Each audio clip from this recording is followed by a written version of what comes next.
Alors, mes amis, comme la première partie, nous venons de voir l'expression du rayon, c'est-à-dire que comment trouver le rayon ou la position de l'électron par rapport au noyau.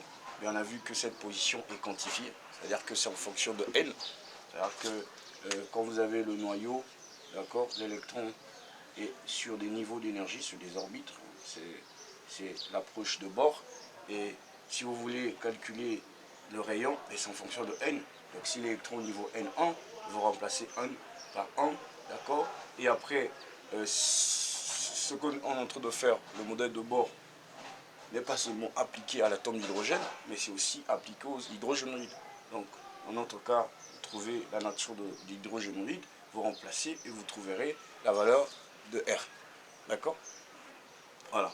Maintenant, si nous sommes dans le cas, si nous étions dans le cas de l'atome d'hydrogène, et on sait que Z ici égale à 1, finalement, si nous sommes au N égale à 1, c'est-à-dire la plus petite distance qui sépare l'électron par rapport au noyau, sera égale à quoi dans le cas d'hydrogène? Alors, dans le cas d'hydrogène, on aura R1 sera égal à 1 au carré sur 1, puisque c'est l'atome d'hydrogène, fois 0,53 Armstrong. Donc finalement, la plus petite des distances, dans le cas d'hydrogène, c'est la plus petite distance qui sépare l'électron par rapport au noyau, puisque la plus petite, parce que n égale à 1, ça serait égal à quoi? À 0,53. Alors, 0,53 mais porte un nom qu'on appelle A0. Voilà. C'est la valeur de A0. Voilà. Ça porte un nom qu'on appelle A0. Alors, c'est la plus petite distance qui sépare le noyau par rapport à l'électron. Et c'est ce qu'on appelle par le rayon de Bohr. Le rayon de Bohr. Voilà. Le rayon de Bohr, donc, c'est la plus petite distance qui sépare l'électron du noyau. Mais cette distance-là, vous avez vu, qui est le R, mais varie en fonction du niveau d'énergie. Et c'est en fonction de Z. D'accord? Alors, ici, on va essayer de trouver l'expression de la vitesse. D'accord? Parce que l'idée, c'est que selon ce modèle, l'électron gravite, d'accord? Mais il gravite avec une vitesse qu'on avait dit qui est constante, et l'électron se trouve à R par rapport à quoi? Au noyau. Donc ici, nous avons déjà trouvé l'expression de la vitesse du rayon, mais ici, nous allons trouver maintenant l'expression de la vitesse, et puis trouver aussi l'énergie de l'électron, en fait. Puisque l'électron est en mouvement, donc il y a forcément une énergie cinétique. En plus, l'électron interagit avec le noyau, il y a forcément l'énergie potentielle d'interaction, ou potentiel électrique, puisque l'électron il ressent le noyau, et le noyau aussi le ressent. Donc il y a forcément une énergie d'interaction. D'accord? Donc c'est ça l'idée, c'est ce qu'on va essayer de voir. Donc on a déjà vu le rayon, on va trouver l'expression de la vitesse. Donc ça a été. Alors l'expression de la vitesse, c'est très simple. Alors on va juste revenir dans l'une des équations de la vitesse.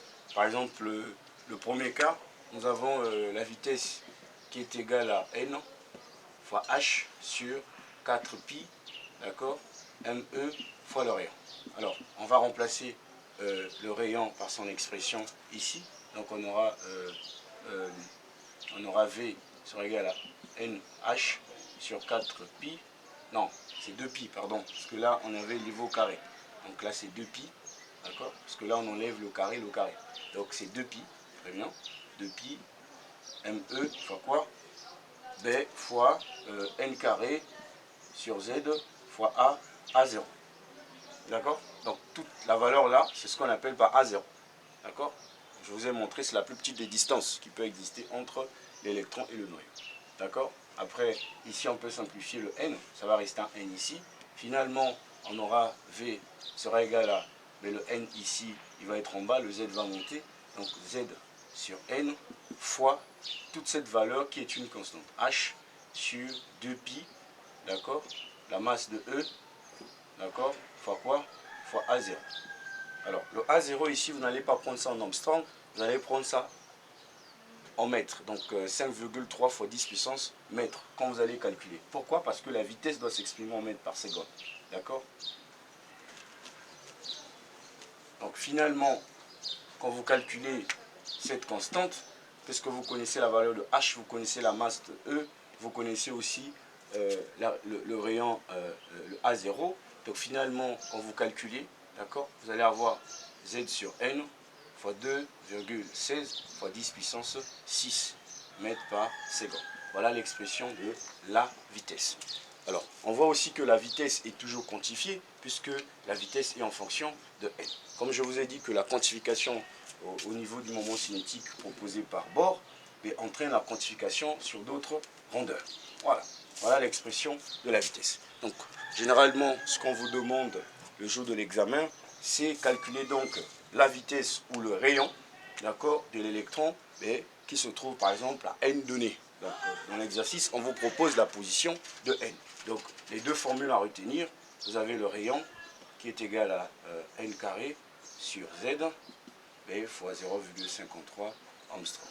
Voilà, ça c'est les deux formules que vous devez donc retenir. Alors, ces démonstrations, ça importe peu, hein. Vous pouvez vous en passer de ces démonstrations, mais ces formules-là, vous pouvez quand même mémoriser.